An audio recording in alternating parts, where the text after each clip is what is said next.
नमस्कार प्रणाम ये लोग। हम राइटर धनेधर कंस स्वागत करते हैं हमेशा की तरह रहुआ लोग के अपन यूट्यूब चैनल में।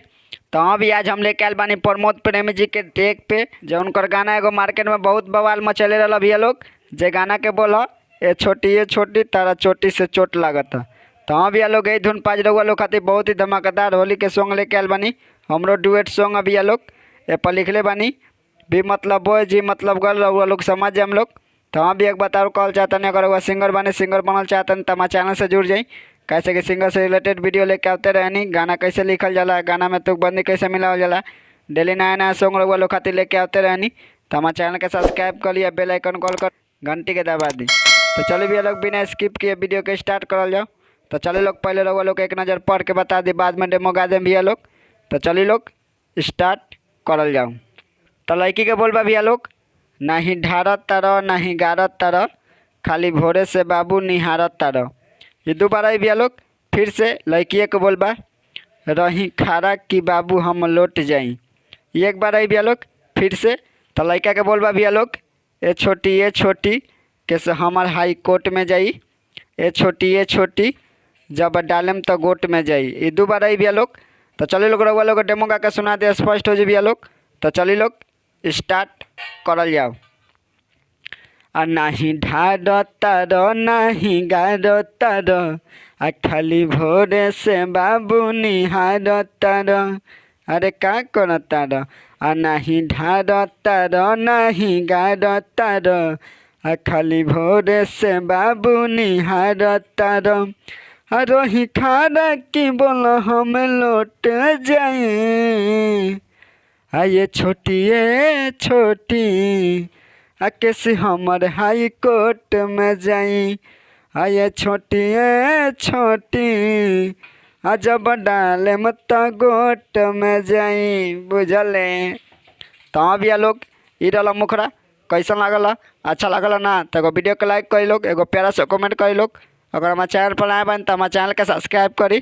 तो चलिए भैया लोग अब चला जाए फर्स्ट अंतरा में। तो चलिए भैया लोग एक रहुआ लोग डायरेक्ट डेमो गा के सुना देता नहीं लास्ट वाला अंतरा पढ़ के बता दें तो रहुआ लोग को समझ में आ जाए। तो चलिए लोग स्टार्ट करल जाओ। नहीं होलियो में बाबू तुआर करेला आका सोची के बोल विचार करेला मन नहीं खे नहीं ऊपर ना नीचे निशाना करी तोहर बीच के ढोरी आज रंगम तनी आया बडलब की मलब के घर जाए। ए बाबू ए छोटी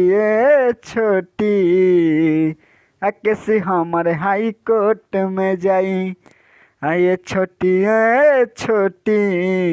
जब डाले मत गोट में जाई। तब चलिए भैया लोग अब चल जाओ लास्ट अंतरा में। तो चलिए भैया लोग एक रहुआ लोग के पढ़ के बता दी ना तो फर्स्ट वाला अंतरा समझ में ना भाई। तो चलिए लोग स्टार्ट करल जाओ। तो लड़की के बोलबा भैया लोग हवा लागल बा फगुना कुंवारी के हो धड़कन धनेश तू बुझला लाचारी के हो। एक बार आई भैया लोग आई जौन धड़कन धनेश नाम भाई हमने नाम भैया लोग ये नाम हटा हम लोग एम आउ नाम बा हटा दे हम लोग कोनो दिक्कत नहीं के। तो चलिए लोग स्टार्ट करल जाओ। फिर से लड़का के बोलबा सूरज बिट्टू के जान आइडिया रलख कैसे डाले के बा उहे कहलख। ये एक बार आई भैया लोग फिर से लड़की के बोलबा फीका पड़ल बा और हरियरी चाही। ये एक बार आई भैया लोग फिर से लड़का के बोलबा ये छोटी कैसे हमार हाई कोर्ट में जाई। ये छोटी जब डालम तो गोट में जाई। दोबारा आई भैया लोग। तो चलिए लोग रहुआ लोग के डेमो गा के सुना दे स्पष्ट हो जाए भैया लोग। तो चलिए लोग स्टार्ट करल जाओ। हवा लागल बा फगुना कुंवारी के हो धड़कन धन से तू बुझला लाचारी के हो। सूरज बिट्टू के जाने आइडिया रलख कैसे डाले के बाबू है तो कहलख का फीका पड़ल बयोर हरियरी चाहे। अरे का बोलता रे ए छोटी कैसे हमारे हाई कोर्ट में जाई। ये छोटी जब डाले मत गोट में जाई बुझले। तो उम्मीद करता हूँ भैया लोग रउआ लोग के सॉन्ग अच्छा लगा तो वीडियो को लाइक कर लो, कमेंट कर लो, शेयर कर लो भैया लोग। अगर हमारे चैनल पर नए बन तो हमारे चैनल के सब्सक्राइब करी। तो हाँ भैया फर्स्ट वाला मुखड़ा लास्ट में रही ना गने की वीडियो ज़्यादा लंबा हो जाए तो डाल देम लोग। तो चलिए मिला अगले वीडियो में, तब तक बाय, जय हिंद।